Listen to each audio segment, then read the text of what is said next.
करचरण कृतं दोषम वाचा हृदयं कृतं कर्मणा कृतं दोषम तत्सर्वं क्षमस्व मे शिव। अर्थात मेरे हाथों और पैरों से किए गए पाप, मेरी वाणी और हृदय से किए गए पाप, मेरे कर्मों से किए गए पाप, हे शिव उन सबको क्षमा कर दीजिए। श्री शिवाय नमस्तुभ्यम। भगवान शिव और माता पार्वती की कृपा हम सब पर हमेशा बनी रहे। तो प्रारंभ करते हैं शिव पुराण की कथा का आज का अध्याय। कल के अध्याय में हमने जाना था कि किस तरह से पर्वतराज हिमालय और उनकी पत्नी मैना ने देवी जगदम्बा को पुत्री रूप में प्राप्त करने के लिए घोर तपस्या की, उनका पूजा स्तवन किया, जिसके फलस्वरूप शिवा उन्हें पुत्री रूप में प्राप्त हुई। उस समय पर भगवान शिव गहरी समाधि में लीन थे। उस समय उनके पसीने की बूंद धरती पर गिरी और फिर क्या हुआ जानते हैं आज की कथा में। समाधि के परिश्रम के कारण उनके मस्तक से पसीने की बूंद पृथ्वी पर गिरी।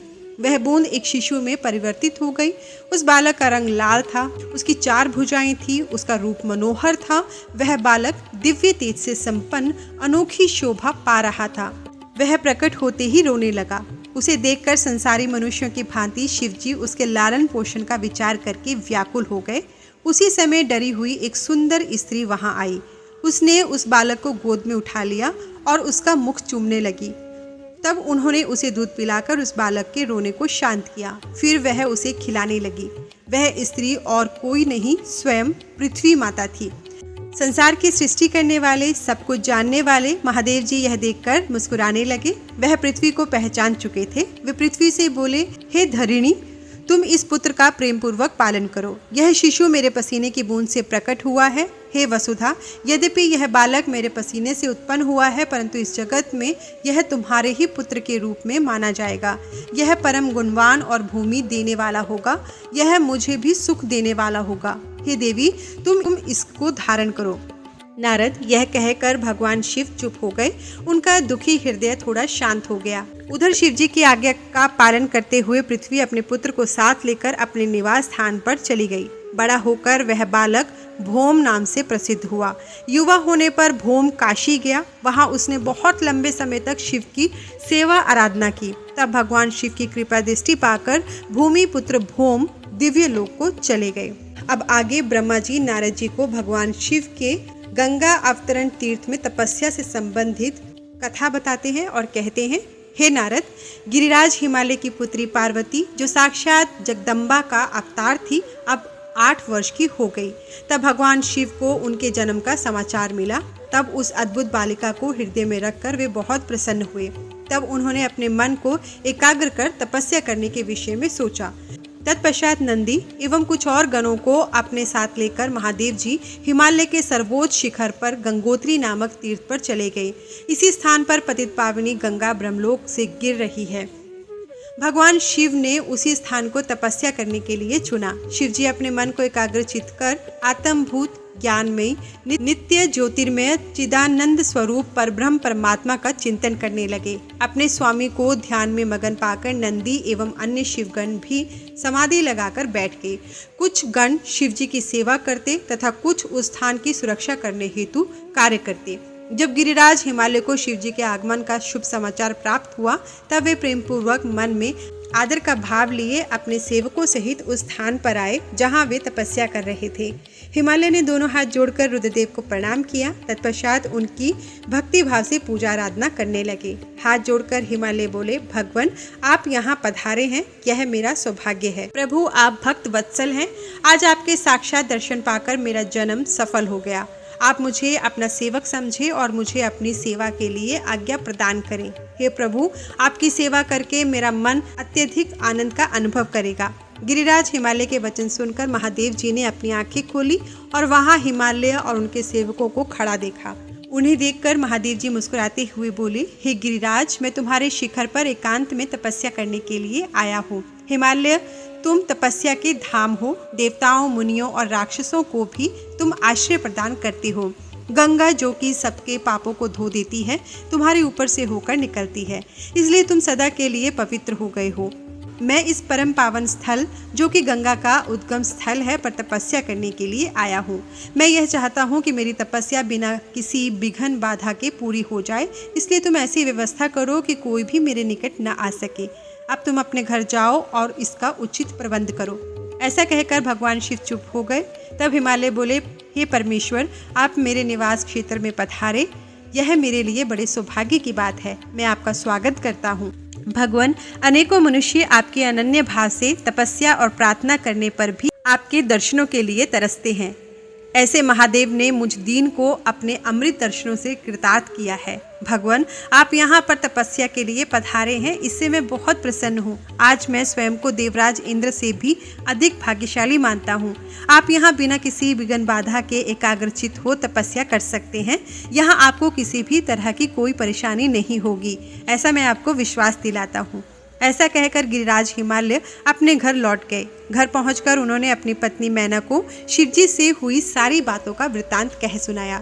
तब उन्होंने अपने सेवकों को बुलाया और समझाते हुए कहने लगे कि आज से कोई भी गंगा अवतरण अर्थात गंगोत्री नामक स्थान पर नहीं जाएगा। वहां जाने वाले को मैं दंड दूंगा। इस प्रकार हिमालय ने अपने गणों को शिवजी की तपस्या के स्थान पर न जाने का आदेश दिया। इसके आगे ब्रह्मा जी नारद मुनि जी से पार्वती को सेवा में रखने के लिए हिमालय को शिव को मनाने वाला वृत्तांत सुनाते हुए कहते हैं।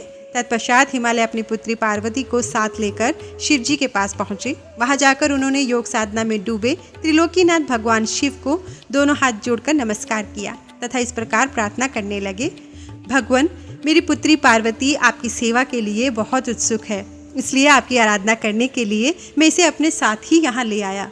हे प्रभु, यह अपनी 2 सखियों के साथ आपकी सेवा में रहेगी। आप मुझ पर कृपा करके इसे अपनी सेवा का अवसर प्रदान करिए। तब भगवान शिव ने उस परम सुंदरी हिमालय कन्या पार्वती को देखकर अपनी आंखें बंद कर ली और पुनः परम ब्रह्म के स्वरूप का ध्यान करने में निमग्न हो गए। उस समय सर्वेश्वर एवं सर्वव्यापी शिवजी तपस्या करने लगे। यह देखकर हिमालय इस सोच में डूब गए कि भगवान शंकर उनकी तपस्या स्वीकार करेंगे या नहीं। तब एक बार पुनः हिमालय ने दोनों हाथ जोड़कर शिव जी के चरणों में प्रणाम किया और बोले, हे देवादिदेव महादेव, हे शंकर, मैं दोनों हाथ जोड़े आपकी शरण में आया हूँ। कृपया आंखें खोलकर मेरी ओर देखिए। भगवान, आप सभी विपत्तियों को दूर करते हैं। हे भक्तवत्सल, मैं रोज अपनी पुत्री के साथ आपके दर्शनों के लिए यहाँ आऊँगा। कृपया मुझे आज्ञा प्रदान कीजिए। हिमालय के वचनों को सुनकर त्रिलोकीनाथ भगवान शिव अपने नेत्र खोल देते हैं और बोलते हैं, हे गिरिराज हिमालय, आप अपनी कन्या को घर पर ही छोड़कर मेरे दर्शनों के लिए आ सकते हैं, नहीं तो आपको मेरा भी दर्शन नहीं होगा। महेश्वर की ऐसी बात सुनकर हिमालय ने अपना मस्तक झुका दिया और शिवजी से बोले, हे प्रभु, कृपया यह बताइए कि अपनी पुत्री के साथ आपके दर्शनों के लिए क्यों नहीं आ सकता? क्या मेरी पुत्री आपकी सेवा के योग्य नहीं है? फिर इसे न लेकर आने का कारण मुझे समझ में नहीं आता। हिमालय की बात सुनकर शिवजी मुस्कुराए और बोले, हे गिरिराज, आपकी पुत्री सुंदर, चंद्रमुखी और अनेक शुभ लक्षणों से संपन्न है, इसलिए आपको इसे मेरे पास नहीं लाना चाहिए, क्योंकि विद्वानों ने नारी को माया रूपिणी कहा है। युवतियाँ ही तपस्वियों की तपस्या में विघ्न डालती हैं। मैं योगी हूँ, सदैव तपस्या में लीन रहता हूँ और माया मोह से दूर रहता हूँ, इसलिए मुझे स्त्री से दूर ही रहना चाहिए। हे हिमालय, आप धर्म के ज्ञानी और वेदों की रीतियाँ जानते हैं। स्त्री की निकटता से मन में विषय वासना उत्पन्न हो जाती है और वैराग्य नष्ट हो जाता है, जिससे तपस्वी और योगी का ध्यान नष्ट हो जाता है। इसलिए तपस्वी को स्त्रियों का साथ नहीं करना चाहिए। इस प्रकार कहकर भगवान शिव चुप हो गए। हिमालय शिवजी के ऐसे वचनों को सुनकर चकित और व्याकुल हो गए। उन्हें चुप देखकर पार्वती देवी असमंजस में पड़ गई। भगवान शंकर के वचन सुनकर पार्वती जी बोली, योगीराज, आपने जो कुछ भी मेरे पिताश्री गिरिराज हिमालय से कहा उसका उत्तर मैं देती हूँ। हे अंतर्यामी, आपने महान तप करने का निश्चय किया है। ऐसा करने का निश्चय आपने शक्ति के कारण ही लिया है। सभी कर्मों को करने के लिए यह शक्ति ही प्रकृति है। प्रकृति ही सबकी सृष्टि, पालन और संहार करती है। प्रभु, आप थोड़ा विचार करें, प्रकृति क्या है और आप कौन हैं? यदि प्रकृति न हो तो शरीर तथा स्वरूप किस प्रकार हो? आप सदा प्राणियों के लिए वंदनीय और चिंतनीय हैं। यह सब प्रकृति के ही कारण है। पार्वती जी के वचनों को सुनकर उत्तम लीला करने वाले भगवान शिव हंसते हुए बोले, मैं अपने कठोर तप द्वारा प्रकृति का नाश कर चुका हूँ। अब मैं तत्व रूप में स्थित हूँ। साधु पुरुषों को प्रकृति का संग्रह नहीं करना चाहिए। भगवान शिव के इस प्रकार के वचनों को सुनकर पार्वती मुस्कुराती हुई बोली, हे करुणा निधान, आपने जो कहा क्या वह प्रकृति नहीं है? तो फिर आप उससे अलग कैसे हो सकते हैं? बोलना या कुछ भी करना अर्थात हमारे द्वारा किया गया हर क्रियाकलाप ही प्रकृति है। हम सदा ही प्रकृति के ही वश में हैं। यदि आप प्रकृति से अलग हैं तो न आपको बोलना चाहिए और न ही कुछ और करना चाहिए, क्योंकि ये कार्य तो प्रकृति के हैं अर्थात प्राकृत हैं। भगवान, आप हंसते, सुनते, खाते, देखते और करते हैं, वह सब भी तो प्रकृति का ही कार्य है। इसलिए व्यर्थ के वाद विवाद से कोई लाभ नहीं है। यदि आप वाकई प्रकृति से अलग हैं तो इस समय यहाँ तपस्या क्यों कर रहे हैं? सच तो यह है कि आप प्रकृति के वश में हैं और इस समय अपने स्वरूप को खोजने के लिए ही तपस्या में लीन रहते हैं। योगीराज, आप किस प्रकार की बात कर रहे हैं? थोड़ा विचार करके कहें। यदि आपने प्रकृति का नाश कर डाला है तो आप किस प्रकार विद्यमान रहेंगे? क्योंकि संसार तो सदा से ही प्रकृति से बंधा हुआ है। क्या आप प्रकृति का यह तत्व नहीं जान रहे हैं कि मैं ही प्रकृति हूँ? आप पुरुष हैं, यह पूर्णतः सच है। मेरे ही कारण आप सगुण और साकार माने जाते हैं। भगवान, आप जितेंद्रिय होने पर भी प्रकृति के अनुसार ही कर्म करते हैं। हे महादेव, यदि आप यही मानते हैं कि आप प्रकृति से अलग हैं तो आपको मेरी किसी भी सेवा से और किसी भी प्रकार से डरना नहीं चाहिए। पार्वती के मुख से निकले सांख्य शास्त्र में डूबे हुए वचन सुनकर भगवान शिव निरुत्तर हो गए। तब उन्होंने पार्वती जी को अपने दर्शन और सेवा करने की आज्ञा प्रसन्नतापूर्वक प्रदान कर दी। तत्पश्चात भगवान शिव पर्वतराज हिमालय से बोले, हे गिरिराज हिमालय, मैं तुम्हारे इस शिखर पर तपस्या करना चाहता हूँ, कृपया मुझे इसकी आज्ञा प्रदान करें। देवादिदेव भगवान शिव के इस प्रकार के वचनों को सुनकर गिरिराज हिमालय दोनों हाथ जोड़कर बोले, हे महादेव, यह पूरा संसार आपका ही है। सभी देवता, असुर, मनुष्य सदैव आपका ही पूजन और चिंतन करते हैं। मैं आपके सामने एक तुच्छ मनुष्य हूँ, भला मैं आपको किस प्रकार आज्ञा दे सकता हूँ? प्रभु, यह आपकी इच्छा है, आप जब तक यहाँ निवास करना चाहते हैं कर सकते हैं। गिरिराज के इन वचनों को सुनकर भगवान शिव मुस्कुराने लगे और आदरपूर्वक हिमालय से बोले, अब आप जाइए। अब मेरी तप करने की इच्छा है। तुम्हारी कन्या नित्य आकर मेरे दर्शन कर सकती है और मेरी सेवा करने की भी उसे आज्ञा देता हूँ। लोक कल्याणकारी भगवान शिव के इन उत्तम वचनों को सुनकर हिमालय और पार्वती जी बहुत प्रसन्न हुए। उन्होंने त्रिलोकीनाथ भगवान शिव को नमस्कार किया और अपने घर लौट गए। उसी दिन से पार्वती जी प्रतिदिन भगवान शिव के दर्शनों के लिए वहां आती। उस समय उनके साथ उनकी 2 सखियां भी वहां जाती और भक्तिपूर्वक शिव जी की सेवा करती। वे महादेव जी के चरणों को धोकर उस चरणामृत को पीती थी। तत्पश्चात उनके चरणों को पहुँचती, फिर उनका षोडशोपचार अर्थात 16 उपचारों से विधिवत पूजन करने के पश्चात अपने घर वापस लौट आती। इस प्रकार प्रतिदिन शिव जी का पूजन करते हुए बहुत समय व्यतीत हो गया। कभी कभी पार्वती जी अपनी सखियों के साथ वहां भक्ति पूर्वक उनके भजनों को भी गाती थी। एक दिन सदाशिव ने पार्वती जी को इस प्रकार अपनी सेवा में तत्पर देखकर विचार किया कि जब इनके हृदय में उपजे अभिमान के बीज के अंकुर का नाश हो जाएगा, तभी मैं इनका पानी ग्रहण करूंगा। ऐसा सोचकर लीलाधारी भगवान शिव पुनः ध्यान में मगन हो गए। तब उनका मन चिंता मुक्त हो गया। तब देवी पार्वती भगवान शिव के रूप का चिंतन करती हुई भक्ति भाव से उनकी सेवा करती रहती। भगवान शंकर भी शुद्ध भाव से पार्वती को प्रतिदिन दर्शन देते थे। इसी बीच इंद्र और अन्य देवता वे मुनि ब्रह्मा के पास पहुंचे। ब्रह्मा जी की आज्ञा से कामदेव हिमालय पर्वत पर गए। सभी देवताओं के कार्य की सिद्धि हेतु काम की प्रेरणा से वे पार्वती शिव का संयोग कराना चाहते थे। इसका कारण यह था कि महापराक्रमी तारकासुर ने ऋषि मुनियों और देवताओं की नाक में दम कर रखा था। उसका वध करने के लिए उन्हें भगवान शिव जैसे महापराक्रमी और बलवान पुत्र की आवश्यकता थी। कामदेव ने हिमालय के शिखर पर पहुंचकर अनेक यत्न किए, परंतु भगवान शिव काम की माया से मोहित न हो सके। उन्होंने क्रोध से कामदेव को भस्म कर दिया। अब शक्ति में ही सामर्थ्य थी कि शिव को मोहित कर वे देवताओं की इच्छा को साकार करती। इसलिए काम के अनंग होने के बाद जन कल्याण के लिए तथा अपने व्रत को पूरा करने के लिए पार्वती ने मन ही मन शिव जी को पति रूप में पाने का दृढ़ निश्चय कर लिया। कठोर तपस्या करके देवी पार्वती ने शिव जी के हृदय को जीत लिया। तब वे दोनों अत्यंत प्रेम से प्रसन्नता पूर्वक रहने लगे और उन्होंने देवताओं के महान कार्य को सिद्ध किया। इसके आगे नारद जी कहने लगे, ब्रह्मा जी, तारकासुर कौन था जिसने देवताओं को भी पीड़ित किया, उन्हें स्वर्ग से निष्कासित कर दिया और स्वर्ग पर अपना एकाधिकार स्थापित कर दिया? कृपया मुझे इसके विषय में बताइए। ब्रह्मा जी बोले, हे मुनि नारद, मरीचि के पुत्र कश्यप मुनि थे। उनकी 13 स्त्रियां थीं, जिसमें सबसे बड़ी दिति थी। उससे हिरण्यकश्यपु तथा हिरण्याक्ष नामक 2 पुत्र हुए। हिरण्यकश्यपु और हिरण्याक्ष को श्री हरि विष्णु ने वराह और नृसिंह का रूप धारण करके मार दिया था। तब अपने पुत्रों के मर जाने से दुखी होकर दिति ने कश्यप से प्रार्थना की तथा उनकी बहुत सेवा की। उनकी कृपा से दिति पुनः गर्भवती हुई। जब इंद्र को इस बात का पता चला तो उन्होंने दिति के गर्भ में ही उनके बच्चे के छोटे छोटे टुकड़े कर दिए, परंतु दिति के व्रत और अन्य भक्तिभाव से बालक को मारने में वे सफल न हुए।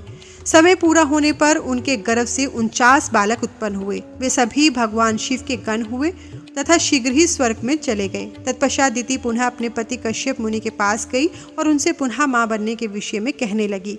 तब कश्यप मुनि ने कहा, हे प्रिय दिति, अपना तन मन शुद्ध कर भक्ति भाव से तपस्या करो।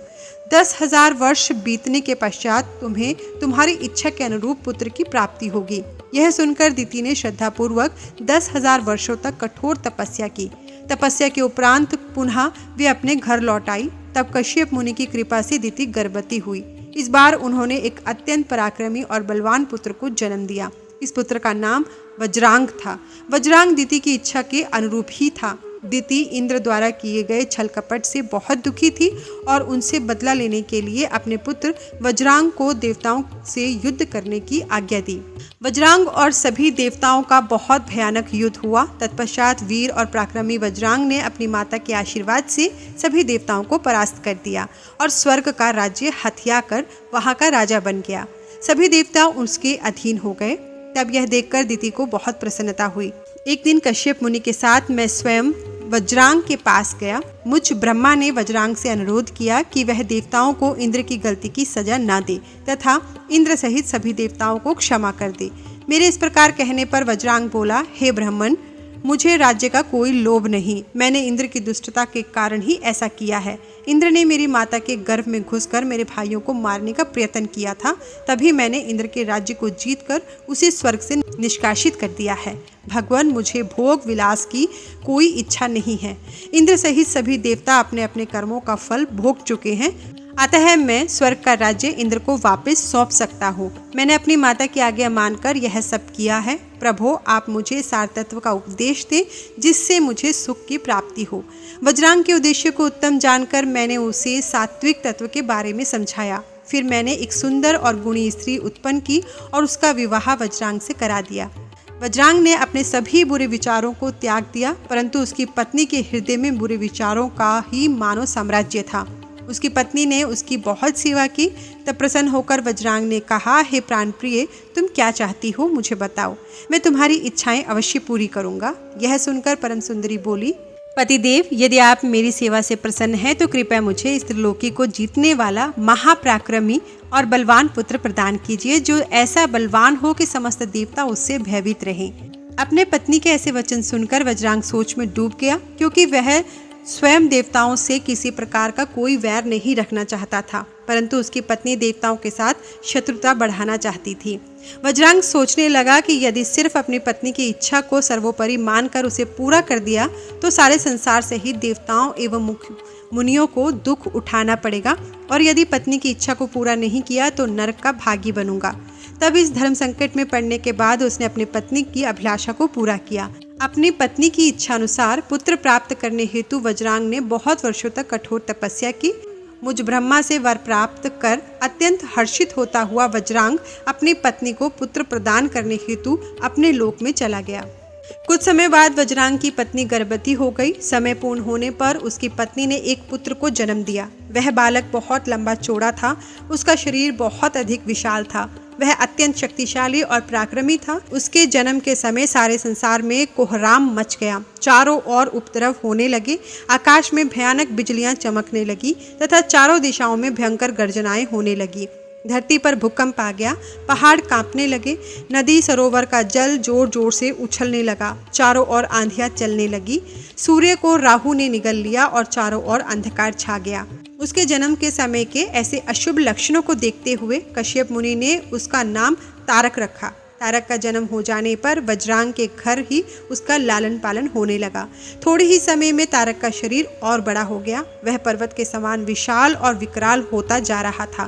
कुछ समय पश्चात तारक ने अपनी माता और पिता वज्रांग से तपस्या करने की आज्ञा मांगी। तब उसके माता पिता ने प्रसन्नतापूर्वक उसको आज्ञा प्रदान कर दी। साथ ही उसकी माता ने उसे यह आदेश दिया कि वह देवताओं को अवश्य जीते, उन पर अपना आधिपत्य कर स्वर्ग पर अधिकार कर ले। अपनी माता की आज्ञा पाकर वज्रांग का पुत्र तारक तपस्या करने के लिए मधुवन चला गया। वहां तारक ने मुझे प्रसन्न करने के लिए कठोर तप करना आरंभ कर दिया। उसने अपने दोनों हाथों को सिर के ऊपर ऊंचा कर लिया और ऊपर की ओर देखने लगा तथा एक पैर पर खड़े होकर एकाग्र मन से 100 वर्षों तक तपस्या करता रहा। उस समय वह केवल जल और वायु से ही अपना जीवन यापन कर रहा था। तत्पश्चात उसने 100 वर्ष जल में, 100 वर्ष थल में, 100 वर्ष अग्नि में रहकर कठिन तप करके मुझे प्रसन्न करने का प्रयत्न किया।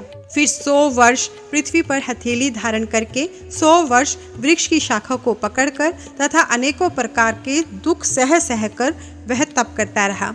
इस तपस्या के प्रभाव से उसके शरीर से तेज निकलने लगा, जिससे देवलोक जलने लगा। यह देखकर सभी देवता घबरा गए। फिर मैं स्वयं तारकासुर के पास वरदान देने के लिए गया। मैंने तारकासुर से कहा, तारक, मैं तुम्हारी इस दुस्सह तपस्या से बहुत प्रसन्न हूँ। तुमने इस प्रकार कठोर तप करके मुझे प्रसन्न किया है। तुम्हारा इसके पीछे क्या प्रयोजन है? निसंकोच मुझे बताओ, मैं तुम्हें तुम्हारा मनोवांछित फल अवश्य प्रदान करूंगा। तुम अपनी इच्छा अनुसार वर मांगो।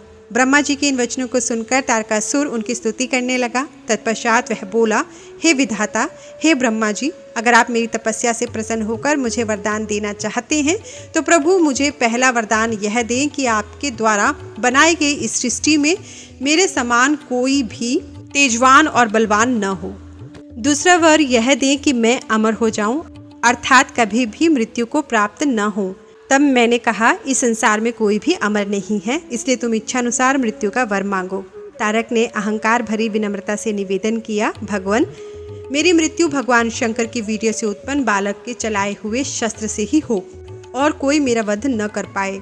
मैंने तारक को उसके मांगे हुए वर प्रदान कर दिए तथा अपने लोक में लौट आया। वर पाकर तारक बहुत खुश हुआ। वह भी वर प्राप्ति का समाचार देने के लिए अपने घर को चला गया।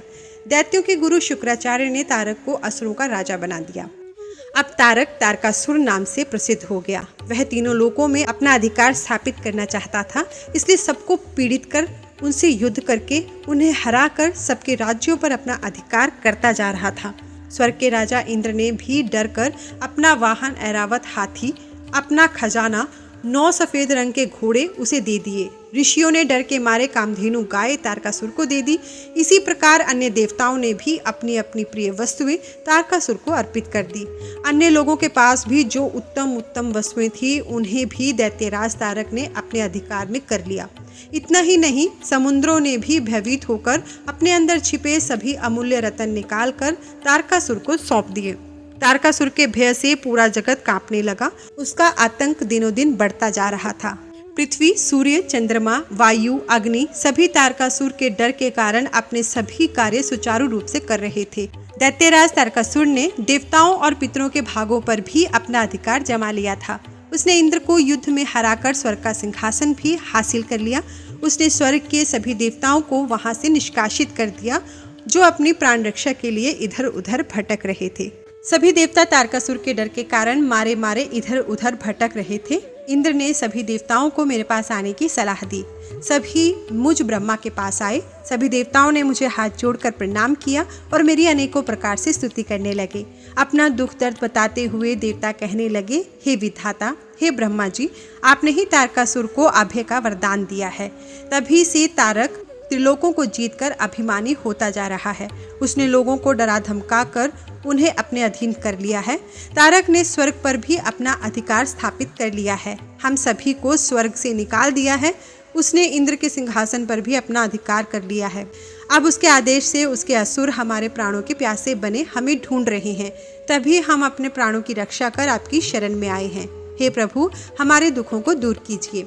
देवताओं के कष्टों को सुनकर मुझे बहुत दुख हुआ। मैंने उन्हें सांत्वना देते हुए कहा, मैं इस संबंध में कुछ भी नहीं कर सकता, क्योंकि तारकासुर के घोर तप से प्रसन्न होकर ही मैंने उसे अतुल्य बलशाली होने का वर प्रदान किया था। परंतु उसने मद से अंधे होकर सभी देवताओं और मनुष्यों को प्रताड़ित किया और उनकी संपत्तियों पर जबरदस्ती अपना अधिकार कर लिया। इसलिए अब आप सभी इस बात से निश्चिंत रहे कि एक दिन तारकासुर का विनाश अवश्य ही होगा। उसकी मृत्यु जरूर होगी, पर इस समय हम विवश हैं। इस समय तारक को मैं, विष्णु जी और शिव जी तीनों में से कोई भी नहीं मार सकता, क्योंकि उसने मुझसे वर पाया है कि उसका वध शिव जी के वीर्य से उत्पन्न उनके पुत्र के द्वारा ही होगा। इसलिए तुम सबको शिव जी के विवाह के पश्चात उनके पिता बनने की प्रतीक्षा करनी ही पड़ेगी। प्रतीक्षा के अलावा अन्य कोई भी उपाय संभव नहीं है। यह सुनकर इंद्र सहित सभी देवता असमंजस में पड़ गए तथा पूछने लगे कि प्रभु महादेव जी की प्रिय पत्नी सती ने तो अपना शरीर योगाग्नि में नष्ट कर दिया है, अब वे कैसे और किससे विवाह करेंगे और यह कैसे संभव हो सकेगा। तब मैंने उन्हें बताया कि प्रजापति दक्ष की पुत्री त्रिलोकीनाथ शिव जी की प्राणवल्लभा सती हिमालय पत्नी मैना के गर्भ से जन्म लेकर बड़ी हो गई है। उनका नाम पार्वती है। पार्वती ही भगवान शिव की पत्नी बनने का गौरव प्राप्त करेंगी। अतः अब तुम भगवान शिव के पास जाकर उन्हें विवाह के लिए राजी करने की कोशिश करो।